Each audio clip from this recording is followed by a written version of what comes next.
चलिए पवन सिंह के पोस्टर छूटा है नारदी पालन जो सारे गाँव वाला रोशन पोस्टर छोड़ा था ना, उसी का पोस्टर छूटा है।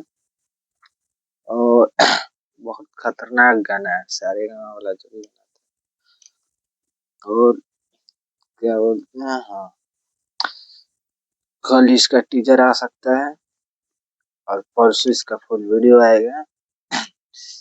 ये तो गारंटी फिक्स है।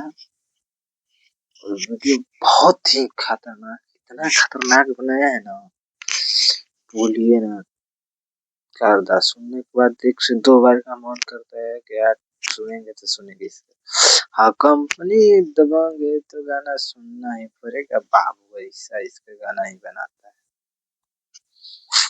सारे गाँव वाला के आगे कोई नहीं टिकता है। ठीक है चलिए।